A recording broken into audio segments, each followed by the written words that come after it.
You are tuned in to What Up Baltimore online radio. Please note that the views and opinions expressed on this channel are of the host and not of Lady J Media. And don't forget to subscribe to our YouTube channel, What Up Baltimore TV. And if you really don't want to miss any of the shows, hit that notification bell and you'll get a message every time we come on. Now, we got it from here, so sit back, relax, and stay tuned.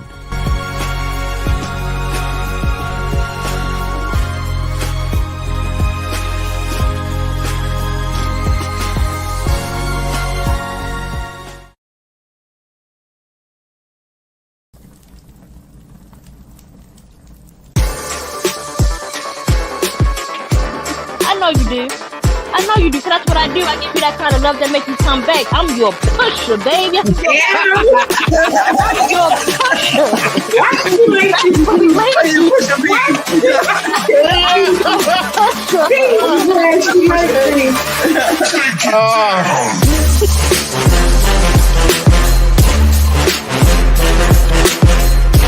Hey, little black boy, let me holler at you for a minute. I was once in your place, you should respect what I say. Some of the things I'm about to tell you just may save your life in a world where not much is right.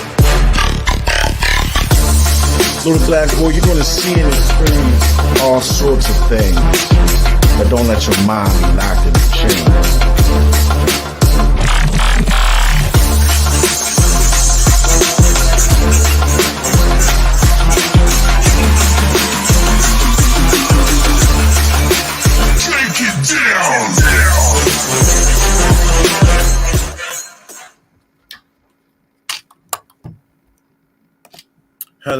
Hello, everybody. Welcome to Spitfire Poetry Shutdown. I am your host, John Hansboro. Today is April 24th, 2024. Poetry Month. We're coming to a close. April, my favorite month of the year. My birthday is tomorrow, April 25th. I will be 49 years old. I am so excited right now. I don't even know what to do with myself. I'm so glad and so happy that it's been aligned that I have my sister on here tonight. She doesn't even know that she's played a part in my love for poetry and my passion. When I met this young lady, this is the first book that I received from her. When I met her, okay. I want to introduce you all to Shamise Ladie Jacobs. Shamise Ladie Jacobs, how you doing, sis? I am well. I'm better than I was. I'm excited to be here again. You know, anytime you ask, I'm coming. I love Spitfire. I'm excited about June. I know we probably jumping way ahead, but I'm excited about June. And I can't wait either. I'm so happy you was available tonight. Everybody, this is being brought to you by Butterfly Entertainment. What Up Baltimore TV? Go to YouTube and subscribe to the What Up Baltimore TV page so you can get alerts whenever there's a show going on. All right. My books, Unusual Favor, Spitfire Poetry Volume 1 and 2 are always available on Amazon. You can also hit me up at any time and I can send you a book, mail you a book. I can bring a book right to you. It's not a problem. June 15th. Yes, June 15th. We at Glory Days in Towson. Spitfire Poetry on the patio. Free admission. You know what? I want to make something clear too while I'm talking about that. Free admission to get in. We right on the patio. You come in. If you want to eat, you can order food. They bring food to your table, not a problem. You pay for your own bills and everything. It's free admission. I do this because poetry truly, truly saved my life. It when I found it, I was in a place where I was broken. I say it all the time, and I'm not going to stop. I was broken as a male, as an alpha male. I was broken as a man, and when I found poetry, it saved my life. It helped me to get through a lot of shit that I was dealing with. So when I do my open mics in the summertime, I try to do one one for each month of June, July, August, June, July, and August, because it's not only therapeutic for me. I know it's therapeutic for somebody else as well. So June 15th, 7 o'clock, the doors open. The mic is hot at 1220 East Joppa Road. Just come out, hang out with me, have a good time. I promise you, you will not be dissatisfied. You will definitely enjoy yourself. I promise you. I promise you. The love and the vibe is in the room is real. It definitely is real. Yeah. Again, I want to introduce you all to Shamise, Ladie Jacobs. So, Shamise, tell us a little bit about yourself. My sister here, y'all wear so many different hats. A lot of the people who I have that hang with me and follow me already know this young lady because of some of the things that she's been doing since I met her. When I first met Shamise, it was in a backyard at a cookout, and I was with my brother Kevin. Yep. And I met Shamise then. We exchanged our books, and I'm not surprised that we have a friendship and a relationship years later, because when I met her, the vibe was just it was an original vibe. It was a really good vibe. I don't know, Shamise, Ladie Jacobs, tell us about yourself, sis. Hey y'all, hey. One, I'm no stranger to Spitfire, but if you are, you'll love it here and you'll keep coming back. Let me say that. I'm Shamise Ladie Jacobs. I am a poet, spoken word artist, life coach, the founder of the RVA Project, mother, sister, best friend, all the things, all the things. I love life. I love people. Even when I don't people well. I love people though. And that's it. I just like to pour out love and light anywhere that I can. You definitely do, and that's one of the things I love about you, and that I noticed about you. You're a nurturer. You're always open. You're always you have that ear and you have that passion to help people. You know what I mean? You have that passion for that, and you're transparent too. That's another big thing that I love about you. You're transparent.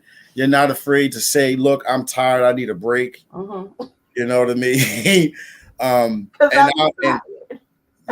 I've learned that myself, and I've learned that for myself, and I keep learning it through other people as well. When I see other people doing it, I'm like, you know what, they right. I need to chill for a second myself. Let me rewind and everything. Let me ask you something about, you got so many different hats, Shamise, that you do. You know what I mean? How is it to be with consistency? How is it for you to be consistent? What does that mean? Does it bother you in any way if you're not consistent? So I can't afford to consider consistency in every aspect, with every hat. So most of it is going where I'm called to be and doing what I'm called to do in that space, in that time, for whoever is necessary for, and then I retreat back to whichever quiet place I'm choosing for that time. Otherwise, I will get overwhelmed. It's often when I try to wear all the hats at the same time, I'm like, okay, and then and it's no need to, because literally, it's one thing at a time. The only things I can't step away from and don't step away from is being a good friend, trying to be a good daughter, trying to be a good mother, sister, whatever. I can't step away from that. I have to be consistent in those areas. I don't always have to be a poet. I only got to be a life coach when I'm in session with my clients. I only have to host when I'm hosting, but you see me at the end of a show, at the end of a night. Once I take that hosting hat off, that's it. Don't go back on. But it's consistency. It I guess it takes care of itself because I only do what's necessary. I don't do more than what's necessary. Talk to me about the RVA project too. What is that? So that is my coaching business, but it's not just coaching. It didn't start as coaching.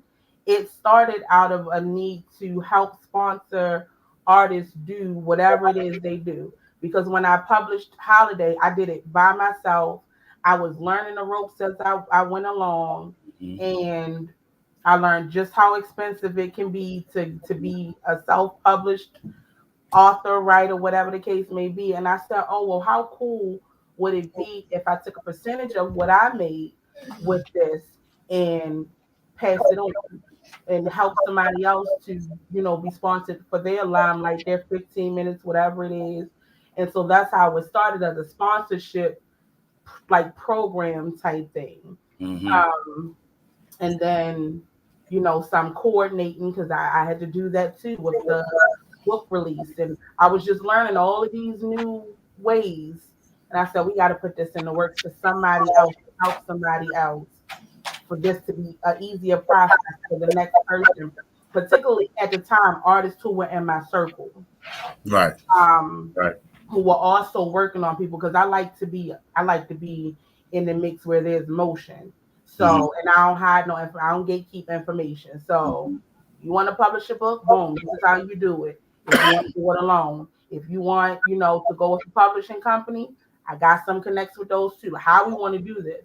So that's how it started, and then the event planning and everything.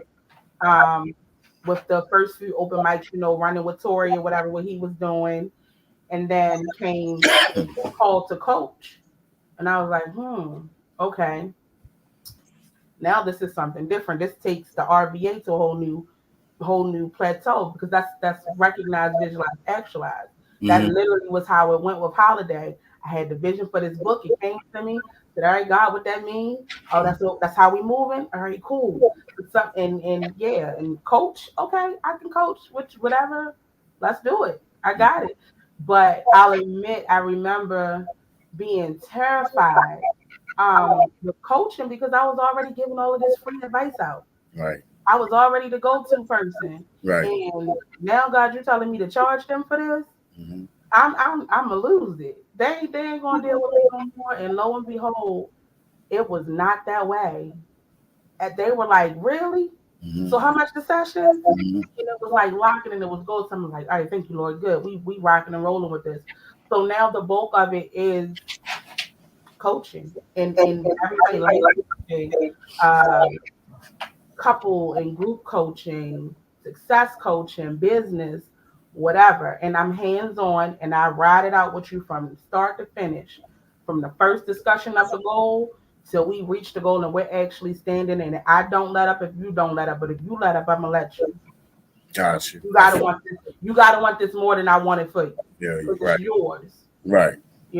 So that's where we are. I love it. I And I love know you're the perfect person for it because, like I said, you got that feel. You're a mother, you are a good friend, and you feel that space. You create that space. I've been to so many of your events. You create such a wonderful space.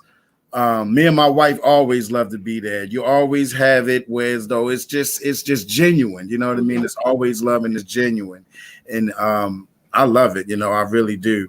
Um, Thank you. with I the love RV, you. yeah, with the RVA project, when you got that vision, I'm starting to, because I didn't always believe this in the beginning as well. I used to be nervous about doing certain things until I really realized and felt as though I was in a purpose and in my calling. At Mhm, 49 years old, I really do believe that I'm doing what I'm supposed to be doing. mhm, You know what I mean? Um, and that is through the way I express myself in my art form, healing myself and healing someone else at the same mhm, time. You know what I mean? mhm. When did you feel as though you got that? When did you get this vision for everything that you're doing? Like how, and how long were you playing with it before you started putting things in motion? So, um, I play around a lot, right?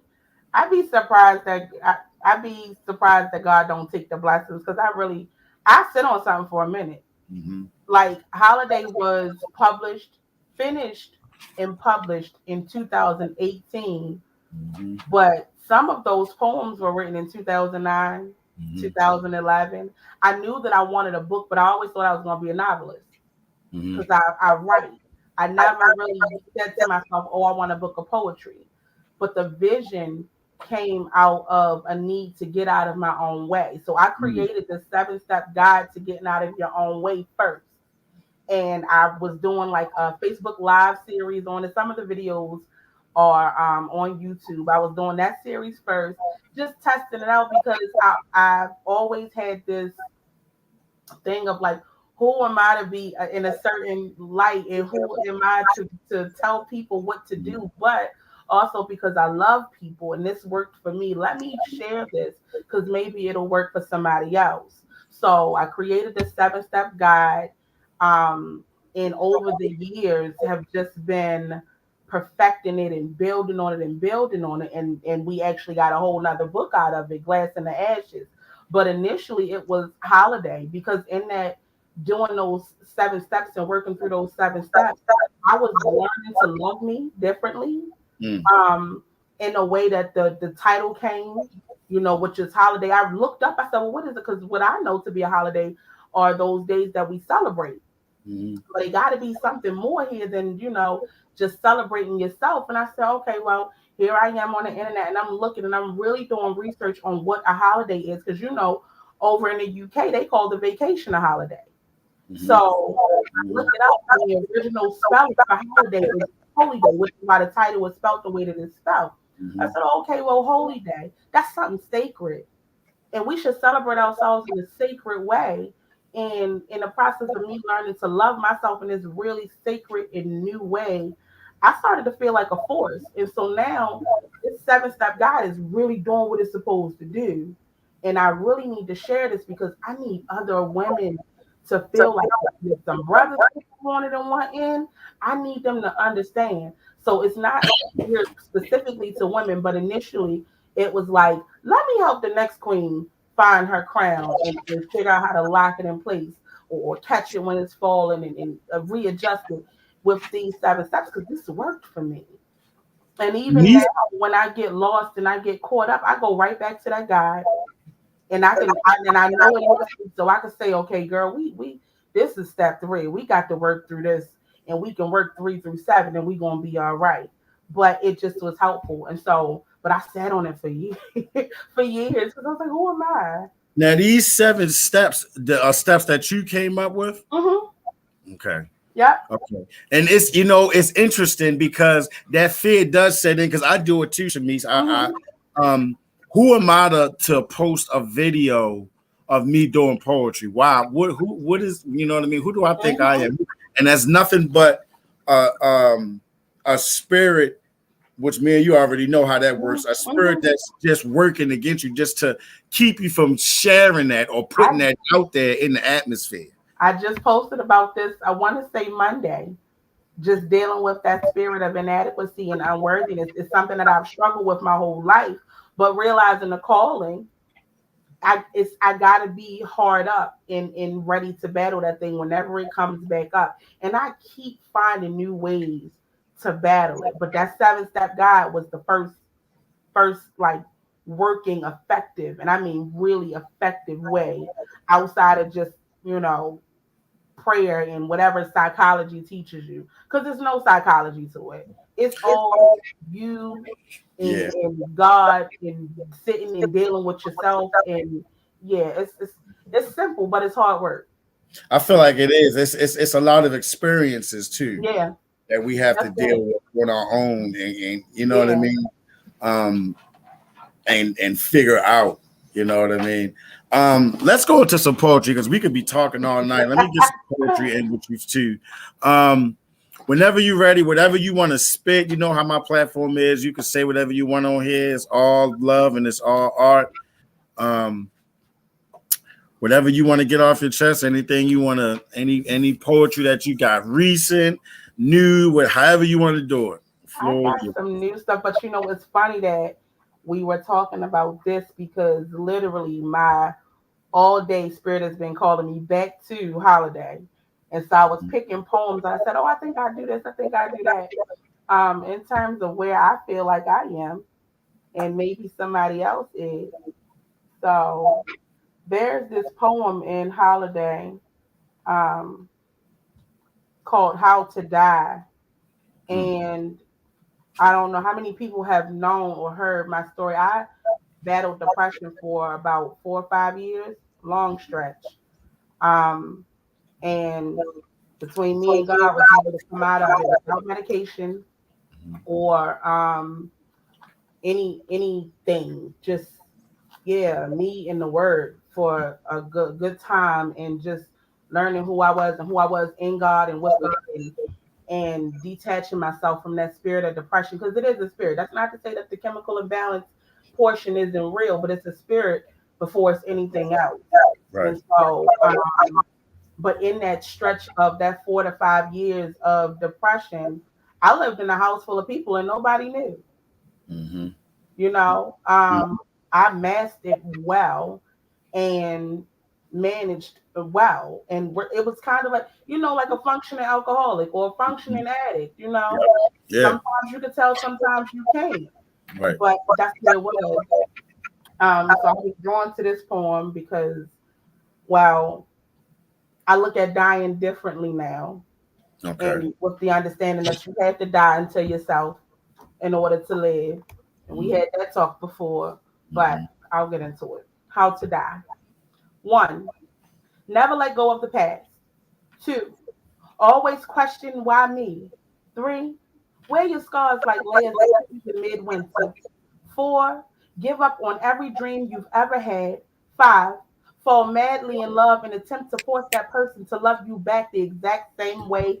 6, keep trying. 7, let years go by. Don't forget to lose yourself in that relationship. 8, realize enough is enough, but do nothing about it. 9, remember who you are, but do nothing about it. 10, plan an exit strategy to get out of your own way, then convince yourself you aren't worthy. Step 11, become complacent. 12, loathe yourself. 13, loathe everyone else. 14, blame them. 15, never move. 16, fall and stay down, and whenever you can, kick yourself. 17. Repeat steps 11 through 17. Oh, and if you ever get lost in this process, always go back to step 1. 18. Continue building toxic relationships. 19. Blame the good, the bad, and the ugly on the universe. Have tail meditate, eat poorly, neglect your temple, and lose your mind. Then one day decide that the world is too ugly to be a part of. Stop leaving your house. Spend day after day after day trying to write yourself into a better existence. Try to write yourself into a different life, a better society, a more beautiful world. Let panic consume you at the thought of change or success. Procrastinate. Blame your anxiety and depression. Make love to your insomnia and whisper demons like you are in love. Make peace with your darkness and your long nights. Become numb to the sting of tears on your already raw face.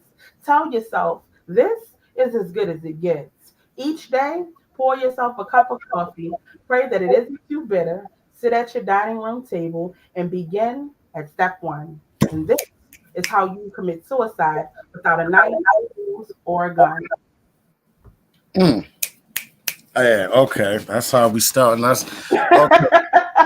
So, wow. That is so.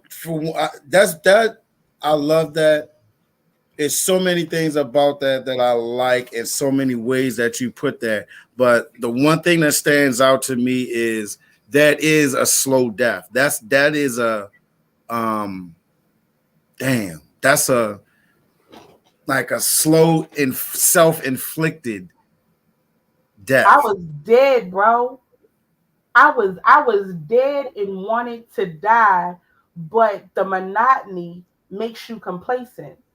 And then when you tell yourself things like you're unworthy of something better, and you could be fully aware that there is something better. Mm-hmm. But if you can convince yourself that you're not worthy, you Mm-hmm. won't even attempt to shoot for the stars. You won't. And God forbid you got a steady paycheck coming in. You really complacent then. Mm-hmm. Because I held a job, several Mm-hmm. jobs, was an Mm-hmm. entrepreneur in between. you know, all of this, meanwhile, I was so dead inside and nobody knew because I was still showing up to the parties. I was still coming with the fire poetry. I was still at the events. I was fly when I stepped out my house because my Mhm. grandmother said, never let the world know how you feel inside Right, by how you look outside. right. So, not for nothing, I couldn't even be like, I was depressed and nobody did anything about it Hmm. Hmm. because I was masking it. I was Hmm. making sure they weren't in my business because what you gonna do with it? If I don't know what to do with it, what you gonna do with it? Right. So let me Right. let me pretty this up and let me go and let me be super nice and let me do this poem and I'm gonna take all the accolades and all of the things and then when I get back home, I will be this dead thing again that I have grown so comfortable with. This dead thing that I grew to love being dead because if I was dead, then I ain't had to be held accountable for nothing, and that's what it was. Shout out to our sister Aneski Anna Kamzet, Hey, Thomasina Sia. Edmond. Shout out to her and Victor, CEO. Um, damn, sis. Yeah, and you know what? Aneski just said something. Um, something is the art of confusion. I think Inconsistency is the cousin of confusion. it's It yeah, is. and not only that, it'll break you down Mm-hmm. too, right? Because you're saying to yourself, "Damn, I'm not consistent. I should be here, and I'm Mm-hmm. not here." Mm-hmm. You know what I mean? And sometimes, you know, when you constantly doing so much and running so much, you don't even stop to look back at what you've done. Mm-hmm. You know what I mean, or what you've accomplished. Um, I knew this was going to be deep, and I'm serious because I that masking it is serious because I've done that over the years. This is why Spitfire Poetry and Unusual Favor is such a baby to me Mm-hmm. because that is how I dealt with things when I was going through situations that I dealt with myself and Mm-hmm. that me and my wife had to deal with as a married couple together. Yep. Masking it and being and trying to keep going and keep moving on because I do it. I've seen my wife do it. That's what we do. We do that, and at times we got to remember, you know what I mean? Because I know for me as a man, I'll say to myself, I don't even have time to stop. I don't have Yep. time to take a break for Yep. me, and that's not true. And y'all mask it better than we do. I do. Y'all I mask do, it and, better than and we do. you're right. I can mask it. One thing I can't do is mask it from my wife. And that's how you know she was chosen for you. We've been together for too long. So when you see certain things that's not consistent, you know something isn't right. You know what I Mm-hmm. mean? As much as I try to walk that straight and narrow, no, I'm good. I'm all right. Blah, blah, you know, Mm-hmm. no. You got to take that time, and that's where poetry for me comes into play. You know what I Yeah. mean? I'll come down here, sit at this desk, and just turn something on, zone out, light a joint, and I start writing. You know what I Mm-hmm. mean? Um, Sometimes I get to a point where I don't have anything to write, nothing comes out. So I may go and reflect on other stuff that I've written. Mm-hmm. Not even that I've already published. I'm talking about we all got so much stuff that we ain't even put out yet. And I look through some of that and it's interesting, sis, because I'm like, damn, where was I when I wrote this? What type of, Mm-hmm. you know what I mean? When I'm reading it, I'm like, this is the type of space that I was Mm-hmm. in at this time. Yep. And when I was writing that, I didn't think I was going to come out of it. Yeah. And here I am years Yeah. later. You know what I mean? So I do that a lot too because I like to look over the things that I write to see where I was in certain stages in my life. Mm-hmm. You know what I mean? Uh-huh. And I want to continue to do that, God willing. That's why I want to put out as much as material. I want to put out. I've been thinking about this too. I just want to put out as much material as I can. I want to Yeah. leave something. You should. That's your legacy. Outside of your children and your wife, your words are your legacy. Right. You gotta leave that. Right. We need that. Right. And you know what I started doing? Unintentionally, but it dawned on me while I was pulling poems for Tell It to the Sun. Mm-hmm. I don't like for people to go in my books, my write where I write. Mm-hmm. And it used to be because my best friend, sense of humor, she would go in and do, the fake poet voice that they like to do. And I would be like, girl, give me my stuff back. But over the years, what would start happening is when I had those times where I felt like I need to write something, I would just open the book and sit there. I started writing my prayers out. Mm. And when I go back and read them, I said, well, that looks like a poem. And it dawned on me then the real power of words. Like, oh, okay. Mm. And what that book say? Write the vision and make it plain. So I was writing my prayers in between poems, and I have 2 books of poems now. And y'all reading them, and y'all don't even know which ones was prayers and which ones.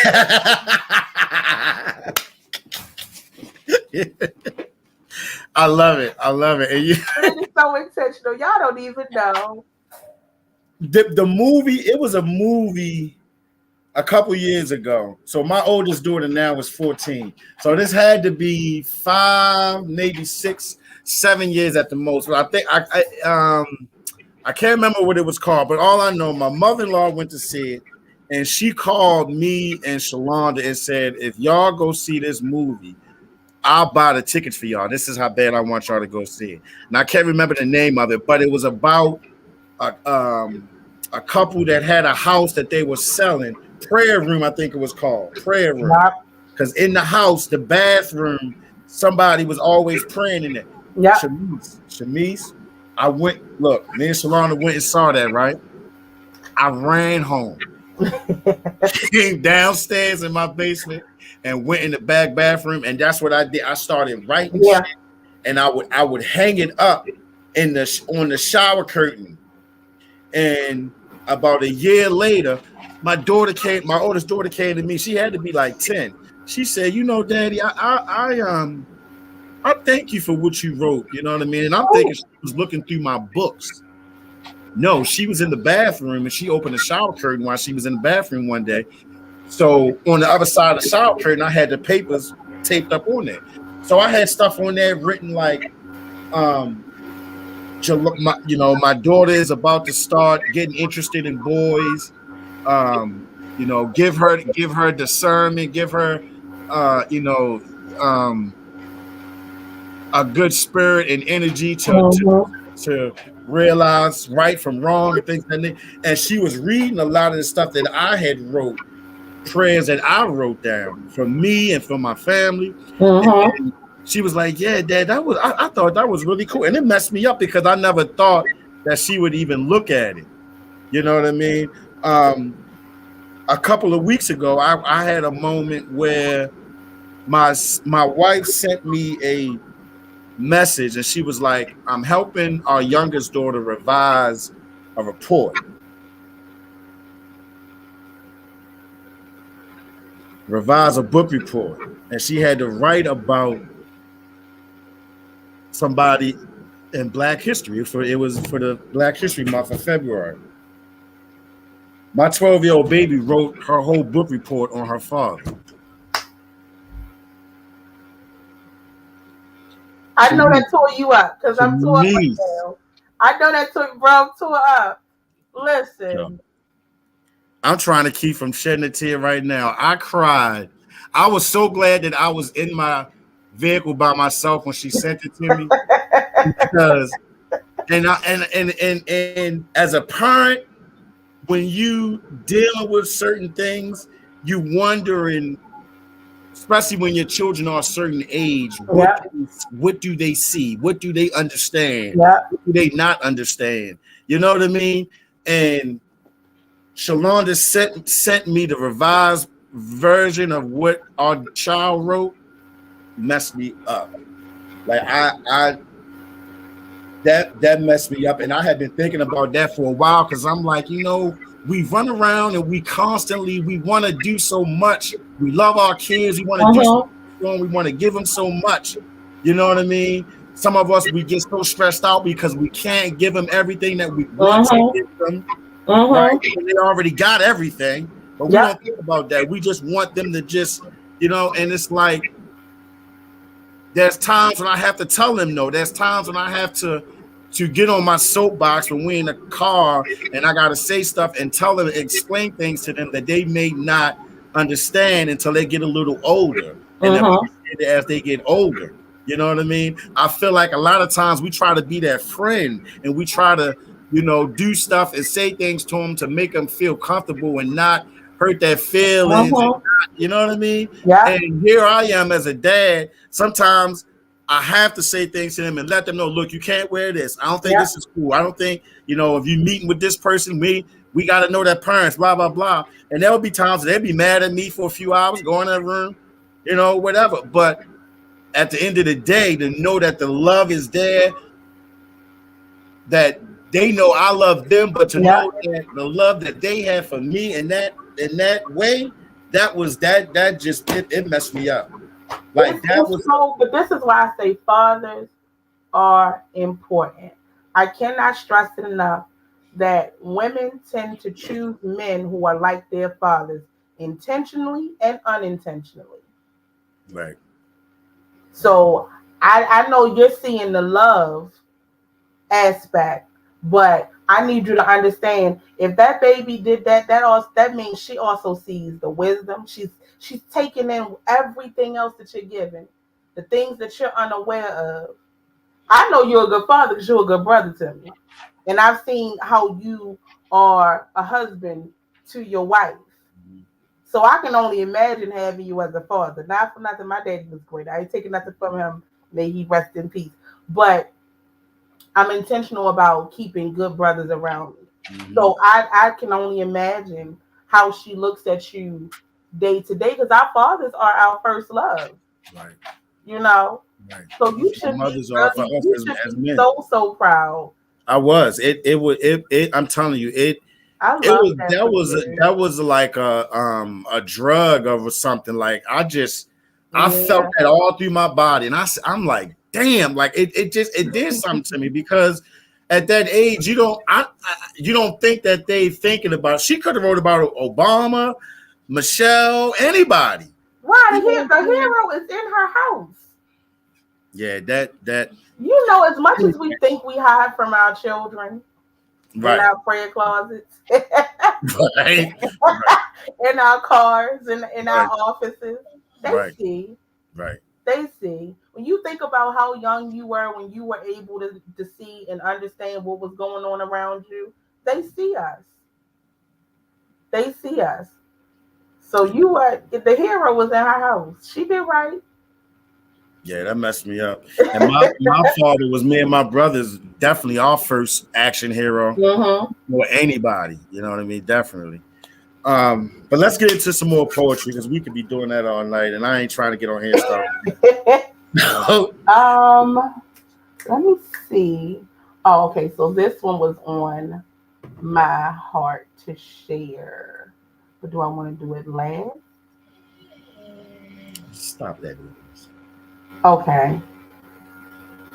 Yeah, we'll do. I know which one I'll do last. Okay. So my pastor be asking me to do poetry in church and stuff. Yeah. So this was one that I did a while ago. Now. It doesn't have a title, but it's mine.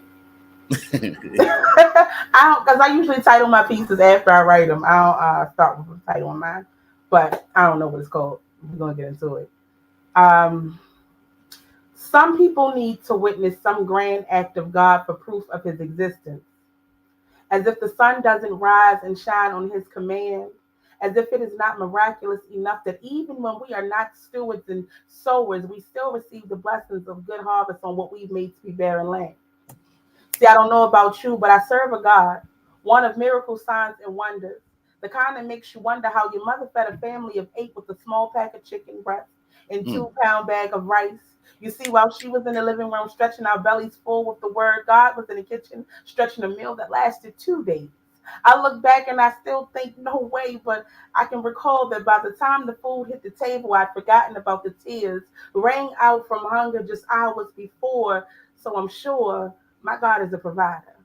But some need to see him, move like a magician. They expect that he never minds choices we make in free will, and still he will be ready and in position to pull checks out of hats like rabbits when we've gambled away the rent money. And it's funny because I've seen him do it.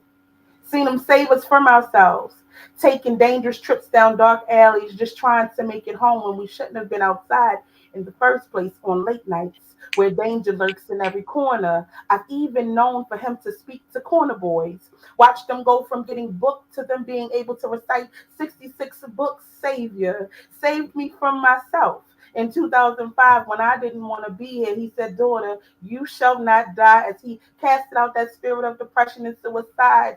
He's so good, I can't tell it all, but while I have your attention, I must mention that my God is a deliverer, a comforter who sends help in a time of need, like when I needed to have that heart to heart with my grandmother, who doesn't always remember who I am, but can always give me scripture and song to confirm that God heard me all along, when I think he's keeping our conversations just between us. And I've learned to make no fuss with him like I did that time. He sent that angel to tell a 16-year-old girl who had been put out in the dead of winter and was sleeping on a park bench that it was going to be just fine. And it was. My God calms the storm no matter how badly it's brewing. He never ceases to amaze me with all that he's doing. So you see, I don't even worry in the 11th hour, because I know that he's in control, because I know that he's intentional. Like that time he used the prayer of a rapper to save my cousin's soul right in my kitchen. See, sometimes my God is unconventional. Still, some would argue if he's even real. They're always looking for something they can see instead of seeking something they can feel. Some people need to witness some grand act of God for proof of his existence, as if the stars don't dance around the moon on his command, as if it is not miraculous enough that some of us shouldn't even be here today, but for grace and his glory, he had other plans. Oh, God, I love it. I love it. I love it. Yes. Yes, man. Oh, my God. Man. I get. Do you ever get an idea after a sermon, or if you're at when I there's been a revival going on at my wife's church all of this month of April. So one Wednesday before last, I was there, and I noticed this a few years ago. Shout out to my very first pastor, Bishop Michael Wallace, 3801 Palmar Road. I did my first poem in his church too. I never did any poetry anywhere.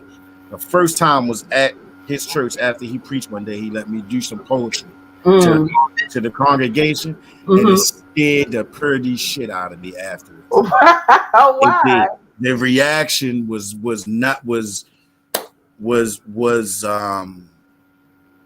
it was just a reaction. It was an affirmation. It was all of that in one, and it scared me. But after a while, I got myself together, because I was afraid. I'm like, God, really? Like, is this what you seriously? You know what I mean? When you go to church or when you listen to a sermon, do you get flustered with ideas to write at times when you're in that state? I've written poems in church, right in between my sermon notes. It's poems in it, because I can't. This brain, baby, if I don't use it, I'm gonna lose it. So when it comes to me, I gotta write it down. But and not for nothing, it doesn't mean that the word is not good. It's just in that moment. Right. That's what God is talking to me, and that's what it needs to be on paper, because I know once I leave out of here, it might not come back. So yeah. And my pastor got so many quotables. I don't know if he know he be talking so good on Sundays. Some of them quotes just stick, and I'm like, I could pull from this. I could pull from this. Yeah. I've done that a few times. I've been inspired in that way, and I've written from coming home from listening to a sermon, especially after hearing my wife sing. I can honestly say being married to her all these years, I can still listen to her sing like I just met her or never really heard her voice. You know what I mean?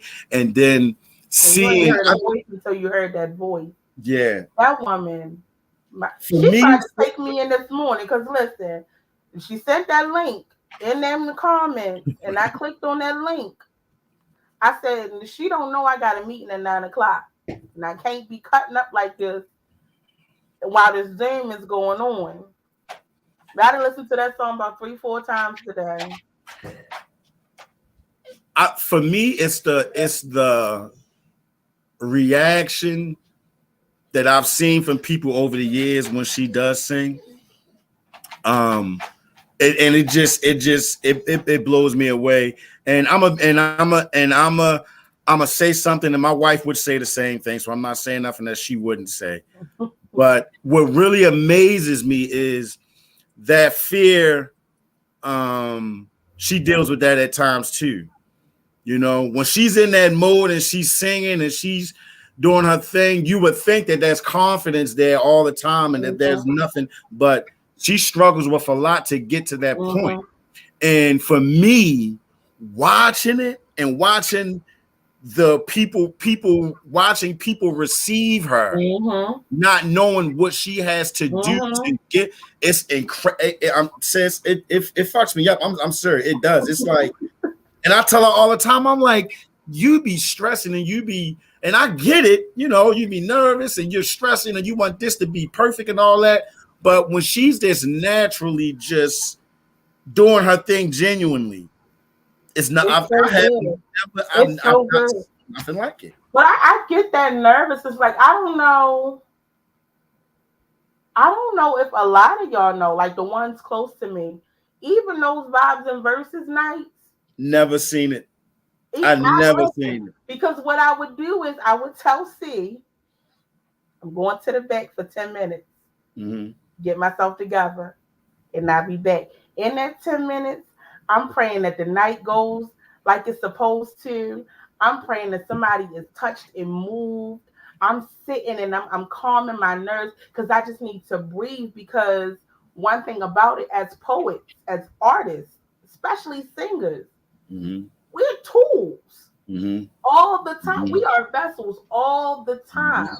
You know what I'm saying? So we got to make sure that we are good. So that nervousness is healthy. Because the moment we get cocky means we ain't operating in our gift no more. That's when right. That's too comfortable. You're not operating in your gift, and you ain't prepared to do what you really supposed to be doing. But I get it. Even them, that was just hosting. I ain't even talking about featuring. I need a whole half an hour to get myself together. So I get it. But when that sister opens her mouth, yeah.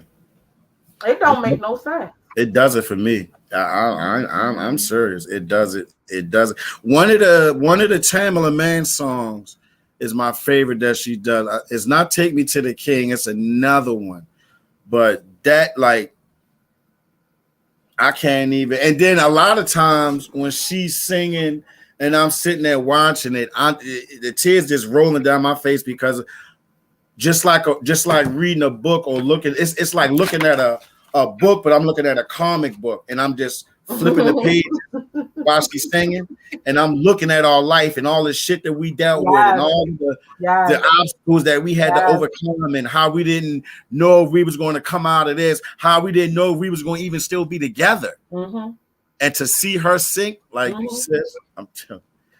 But you and your poetry and her singing, I see y'all like I see Cena and Vic, just powerful together. Powerful. I love them too. Because I'm gonna say it ain't nothing like putting Cena on and then letting Vic finish the crowd on. I love it. I love it. Like that is a house to be wrecked. So you doing poetry and then Shalonda singing, man. I love it. God is good, sis. Let's Every do day, one more all day before we get long. out of here. Let's do one more before we get out of here, and then let everybody know how they can follow you because they definitely should keep up with you. I appreciate it. I'm gonna do Kintsugi. We gonna stick with the first book. So Kintsugi was almost the title of Holiday. Really? Yeah, because Wow. so you've ever seen the Japanese art with the cracked uh china and glass ceramic Okay. that's Yeah. filled with gold. That's Okay. intentional. They don't believe that broken things are ugly, but that you can use the gold to put it back together and make it art. Damn. So I said, oh, and that was almost the title of Holiday, but instead it just became a poem. So I'm going to close with Kintsugi. Something had raised me up so high before using all its might to send me crashing into the hardest floor to have ever existed. Fall felt like forever. Sometimes sorrow is a bottomless pit. I watched pieces of myself fly across rooms, watched pieces of myself fly off the handle. Didn't have the handle on things I thought I was handling well, and in these times, there was nothing but empty wells where I was. But Mm. I wore that smile so beautifully they thought I was well. Who could I tell that this was not the case? How come there is never something there to catch the falling beautiful things? Never a really soft spot, only hard places and rocks, acceptance and aftershock. Been trying to convince yourself that everything with the bottom must have a top because if there's a beginning, there must be an end. And this is where you start to mend piece by piece. Lesson by lesson, you find gold in the darkest corners of your aching mind and use it to fill the cracks in hopes that this thing gets better. And it does for a while until you find yourself in new unprotected hands, not equipped to handle your fragile being. And being vulnerable means you will relive the same things that made you think you never whole again. It's okay. All you have to do is remember when you did this before and remember that there is more gold and God is glue and broken things are beautiful too. And with every crack, you come back more unique than before. Every chip left on the floor wasn't meant to be carried on. You will carry on and will be in awe of you. You will wonder if they ever believe what you've been through, but that won't matter because eventually you'll end up in a place where your divine purpose is to just be beautiful. And Mm. those unsteady hands will be too afraid to touch you, not because you're fragile, but because beautiful things shouldn't be broken. I love it. You guys, y'all heard it first. Shamise Ladie Jacobs. Y'all need to grab her book. This was your first publication right here. This is Hold the me down. first one, Holiday, and then came Glass in the Ashes, which is a self-guided healing journal. Um, if you want to heal, if you're into that kind of thing. Oh, I need that, sis. I need And that. then Tell It to the Sun is another Mhm. book of poetry. Um, and they are all available on my site, www.rvaproject.com. I ship them really, really fast. And I heard the people said that they're really good. I'm just Oh, telling they you. definitely good. I know they Tell good. you what the people Holy told Day. me what the report was that they are good. So Listen, I know this one is good. I already know the other two are good. I've heard you in person. Not only do your poetry, not only do your poetry, but I don't know if anybody know that you have a voice as well. Um, and don't tell people that. yeah, I don't- not only that, but y'all, if y'all didn't know too, Shamise can do comedy, I believe. Hey, you're like the fourth person who said that. I don't. I just be cutting up. I ain't got no sense. I ain't She got no sense. definitely no, you definitely got it though. I'm telling you, I love it. I love to see you host in the way that you love on you because you it I want to use that term that our sister got, love on somebody, because Yes, that's what great. you do. Yeah, Grace, my Yes, sister Grace, I love love on her. That's somebody. what you do too, though. When you know what I mean, you feel that love when you're at one of your events. I remember bringing my youngest daughter to one of your events. The first time I came to see Rosa, shout out to my man C too. Yes. The first time I came there, I brought my youngest daughter with me. for an event that you did there, and it was just she loved it. She's 12, I think. Then she was 10. Yeah. And she enjoyed it. You know, she loved it. We took a picture by that wall of flowers right there. And she was my little helper for the day. I loved it. I loved to bring her to something where she could see someone that looks like her doing something positive for other people. I also took my children to Arthur Polis Shakespeare's book signing about 5 years ago. It was a great experience. I wanted them to experience that and see that. You know what I mean? That means a lot to me for them to see women that look like them doing things that they can achieve. You know, they already see what their mom is doing. So sis, I love you. I appreciate you. Thank you for coming on. Tell everybody how we can follow you and keep up with you. I'm on Instagram, sjspeaks111. We love art and God and movement and motion. That's right. Goals, gifts, and God. That's what we're doing over there. So sjspeaks111 over on Instagram. Shamise Ladie Jacobs here on Facebook. I love on everybody. You got to, because not everybody comes from love. So just expect that. Yeah. And I'm very, like he said in the beginning, very transparent and honest. So if I love you, I got to tell you about yourself, because if my slip hanging, you better tell me you love me. And that's where we at. And we all need it. We all need to be loved on. We all need. I love being held accountable too. Yes. And I love being loved on by my peers and my friends and family. So, sis, I appreciate you. You are a walking legend and inspiration. I appreciate you. Thank you for all that you do. June 15th, y'all. Glory Dance, 1220 East Joppa Road. If you can get out, get there. The mic is hot at 8 o'clock. We there from 7 to 10, June 15th. I know it's fight night. Tank just signed the contract. He gonna whip somebody's ass on June 15th. So I'm gonna make sure I have y'all out of there, but before 10 o'clock, I promise you, because I want to knock somebody out too. Sis, I love you. Thank you so much. I love you back, bro. I'll be in touch with you. All right. All right, love. Everybody, if you want to be blessed, you must bless somebody else. I love y'all. All right, sis. All right, babe. Just wanted to let you know that the host of this show appreciates the time that you've spent with them. Now, don't forget to like, share, comment, and subscribe to our channel so you can keep up with everything that we're doing. And most of all, thank you for tuning in to What Up Baltimore online radio, where the people have the power.